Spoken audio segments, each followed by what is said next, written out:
Hey everyone, আসসালামু আলাইকুম। Welcome back to my channel Tanisha's diary. আজ আমি তৈরি করেছি রেস্টুরেন্ট স্টাইলের চাউমিন, কিন্তু অনেক বেশি ইজি ওয়েতে। আমি ট্রাই করেছি সামান্য উপকরণ দিয়ে তৈরি করে দেখাতে। আশা করছি ভিডিওটি আপনাদের ভালো লাগবে। সো চলুন দেখে নেই কীভাবে আমি এটি তৈরি করেছি। চাউমিনটি আজ আমি স্প্যাগেটি দিয়ে তৈরি করেছি। এগুলোকে পরিমাণ মতো লবণ ও তেল দিয়ে সিদ্ধ করে নিয়েছি এবং পানি ছড়িয়ে সামান্য তেল দিয়ে এটিকে এক সাইডে রেখে দিচ্ছি যেন ঝরঝরে থাকে। চাউমিন তৈরির জন্য এখানে নিয়েছি কিছু ভেজিটেবলস। এখানে 1 টেবিল স্পুন রসুন কুচি, 1/3 কাপ সবুজ ক্যাপসিকাম, 1/3 কাপ লাল ক্যাপসিকাম ও হাফ কাপ গাজর নিয়েছি। সবজিগুলোকে আপনারা আপনাদের পছন্দের শেপ করে কেটে নিতে পারেন। এবার আমি একটি সস তৈরি করছি। এজন্য নিচ্ছি 1.5 tablespoon tomato ketchup, 1 tablespoon chilli sauce, 1 tablespoon soya sauce, half teaspoon black pepper, 1 teaspoon চিনি ও হাফ টিস্পুন লেবুর রস। এবার এটিকে নেড়ে মিক্সড করে এক সাইডে রেখে দিচ্ছি। এখানে আমি চিকেনের ব্রেস্ট পিসকে ছোট ছোট করে কেটে নিয়েছি। এর মধ্যে দিয়ে দিচ্ছি হাফ টিস্পুন আদা রসুন বাটা, 1 টিস্পুন মরিচ গুঁড়া, স্বাদ মতো কিছুটা লবণ, 1 টিস্পুন সয়া সস। এগুলো নেড়ে মিক্সড করে নিচ্ছি। এর মধ্যে আরও অ্যাড করছি 1 টিস্পুন টমেটো কেচাপ। এতে চিকেনের টেস্ট অনেক বেশি ভালো হয়। এবার চিকেনগুলো ফ্রাই করে নেব। প্যানে সামান্য তেল দিয়ে দিচ্ছি। তেল গরম হলে চিকেনগুলো দিয়ে একটু নেড়েচেড়ে ভেজে নেব।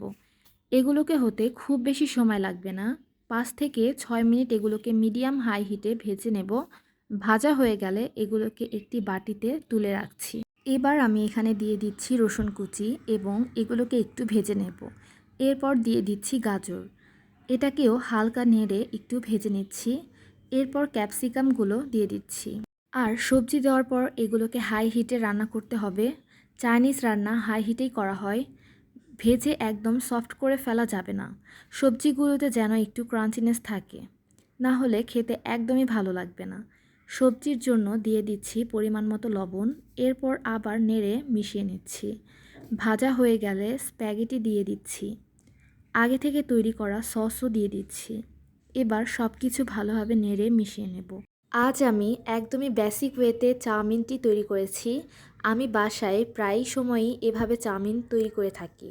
এবার আমি চিকেনগুলো অ্যাড করে দিচ্ছি এবং সব কিছুকে ভালোভাবে মিক্সড করে নিচ্ছি যেন চাউমিনের সাথে ভেজিটেবল সস এবং চিকেনগুলো ভালোভাবে মিক্সড হয়। এবার আমি এখানে অ্যাড করব কিছুটা চিলি ফ্লেক্স। আপনারা আপনাদের ঝাল খাওয়ার পরিমাণ অনুযায়ী অ্যাড করে নেবেন। এবার এখানে পরিমাণ মতো কিছুটা লবণ অ্যাড করে নিচ্ছি। আপনারা একদম লাস্টে লবণ চেক করে দেন অ্যাড করবেন।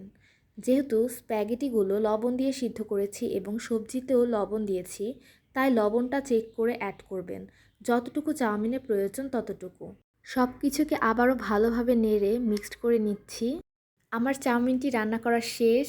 এবার আমি এটিকে একটি প্লেটে সার্ভ করে নিচ্ছি। ব্যাস তৈরি হয়ে গেল ঘরোয়া উপকরণ দিয়ে তৈরি খুবই মজাদার একটি চাউমিন।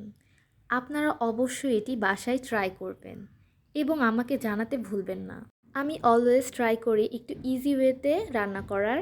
আশা করছি আমার ভিডিওটি আপনাদের ভালো লাগবে। ভালো লাগলে ভিডিওটিতে একটি লাইক দেওয়ার অনুরোধ রইল। আর অবশ্যই আমার চ্যানেলটি সাবস্ক্রাইব করবেন। And also don't forget to like my Facebook page. আবারও নতুন কোনো রেসিপি নিয়ে আপনাদের সামনে হাজির হব। টিল দেন, আল্লাহ হাফেজ। Thanks for watching.